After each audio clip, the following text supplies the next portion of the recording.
When you were 8 years of age, when you were 8 years of age, you had no such need, isn't it? You were just fine by yourself, whoever was there around you to play around and you were just fine.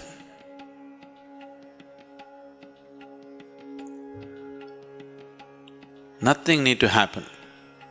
Slowly you became 14, 15, slowly your hormones started hijacking your intelligence. Once it got hijacked, then wherever you looked, being a woman, everything looked in a particular way. If you're a man, everything looked another way. Suddenly, the whole world changed. Yes, the same world, but in your perception, if you look at a person, you can't just look at them simply the way they are. All kinds of meanings came into it, which did not exist just a few years ago, because it's the power of chemistry. Just as, in this whole body which weighs 50, 60 kgs, do you know what is the weight of the hormones which are doing this kind of mischief in you? It's a few milligrams per day, do you understand? These few milligrams of chemicals can completely freak your life out, change your whole perception of life for good, isn't it? You can't look at the world anymore simply the way it is. You got so identified with the body, till then you weren't, please see. It's only after these hormones started coursing your blood, you being a man or a woman got established. That is when the body became so important, isn't it? As a child, the body was just an instrument, it was not all that important. So once this happened, you started thinking in different ways and you're thinking you're doing so many things. But what I want you to know is, all that's happening is, nature is simply interested that somehow it makes you reproduce. It doesn't matter, you sing a song, you dance, you go around, do what? Mother Nature is waiting, okay, when are you going to reproduce? We try to add our own colors and culturally we try to make so many things attached to it, but essentially the push is towards reproduction, isn't it? That sounds very gross, totally uncivilized. But nature does not know any civilization, only societies know civilization, isn't it? So such a compulsive need is there in people. You must see, first of all, whether for you as a person, is it such an important thing or is it just a passing thing? I would say, for at least 25 to 30% of the people, they need not even go in that direction because it is just a passing interest.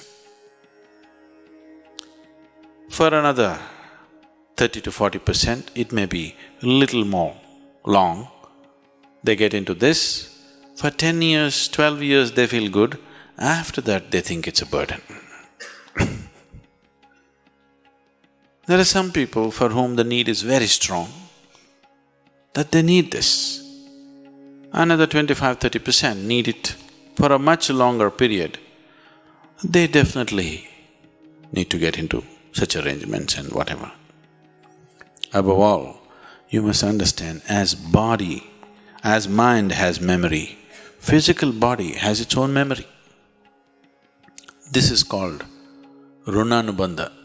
Runanubandha means it's the physical memory.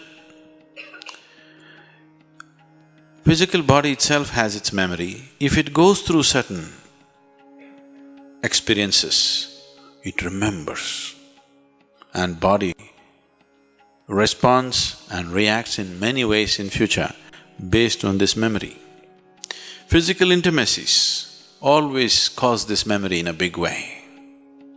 And if you imprint with too many memories and there is a certain level of confusion in the body, you work out everything in your life, still you will find you do not know what it means to be blissful. There's no ease. There is no ease in your system because there is a complex impressions of memory in your system and it can confuse the body in such a way that it'll cause much trouble to one's life. Understanding all these things, we establish certain patterns, but today's social situations are doing something else. You married? So in India, when you got married, they tied Mangal Sutra to you. Mangal Sutra means it's a sacred thread. If this is properly done, what it meant was, you create this thread in a certain way. If you have forgotten this, every year you're supposed to renew this Mangal Sutra. You know this?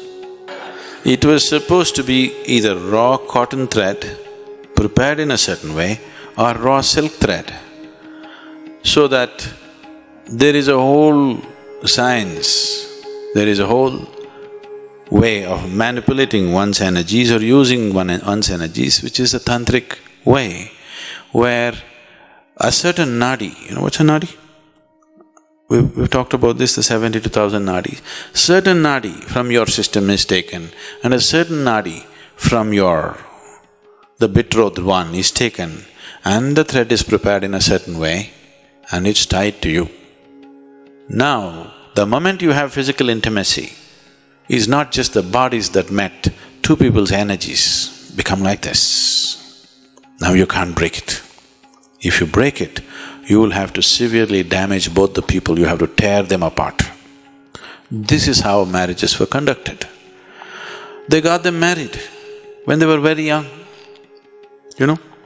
8, 9, 11 years of age, they got them married, but they tied them up in such a way, it never occurred to them that they need to look elsewhere. It never occurred to them. This may look horrifying for today's mind, but I want you to know the stability of that gave them such power that they could focus on their lives to do what they want to do, because there's no such thing as emotional insecurity. It is a new thing in India. There is simply no such thing as emotional insecurity because there is such a stable bonding. Not an idea ever occurs in people's mind, could my husband be doing something, could my wife be doing something else? Such a thing never occurs because they've been tied internally in a certain way. But that's become just an empty ritual now.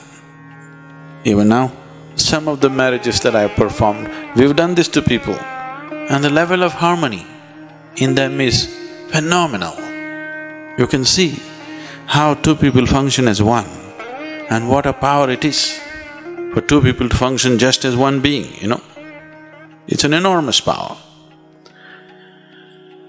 So, somewhere we thought two legs are not so stable, four legs are always more stable. So we tied up these two legs together. That's why marriage.